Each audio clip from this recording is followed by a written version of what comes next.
Ever wondered why you can't just walk through a wall, or why a bird doesn't simply fly through a window? Today we unravel the mystery of the invisible barrier that keeps two worlds apart. Invisible barriers, they are everywhere. They exist in the physical world, in the societal structure, in the depths of our minds. But what are these elusive constructs? Where do they come from? Originating from different sources, these barriers can be physical, psychological, or sociological. Physical barriers like walls or glass windows are perhaps the most tangible.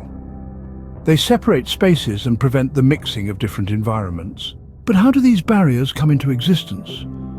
It all boils down to the laws of physics. Molecules and atoms bind together to form solid structures. These structures, like a brick wall or a glass window, form a barrier that cannot be penetrated without applying a significant amount of force. Then there are psychological barriers, perhaps the most complex of them all. They originate from our minds and are woven into our perceptions, beliefs and fears. These barriers often keep us from realizing our full potential. And let's not forget sociological barriers. Born out of societal norms, traditions and regulations, these barriers can dictate how we interact with one another and the world around us. The effects of these barriers are profound. They can protect, preserve, confine, or even isolate. A physical barrier can keep the warmth in and the cold out. A psychological barrier can prevent us from taking risks. A sociological barrier can maintain order in a society, but can also lead to discrimination and inequality. But what can we do about these barriers? Can we overcome them? The answer is yes.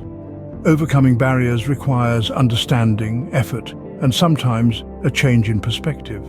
Physical barriers can be overcome through technological advancements. Psychological barriers require introspection and mental resilience. Sociological barriers call for societal change and empathy. Barriers, while they separate, they also protect. They define boundaries while also providing an opportunity for growth. By understanding the nature of these barriers, we can learn how to navigate them effectively. In a nutshell, the invisible barriers that keep two worlds apart originate from the physical, psychological, or sociological realm. They have profound effects on our lives and our interactions with the world around us. However, with understanding, effort, and a change in perspective, these barriers can be overcome. So, the next time you encounter an invisible barrier, remember it's not a dead end. It's an opportunity for growth, a chance to push beyond the limits, and a stepping stone to a world of new possibilities.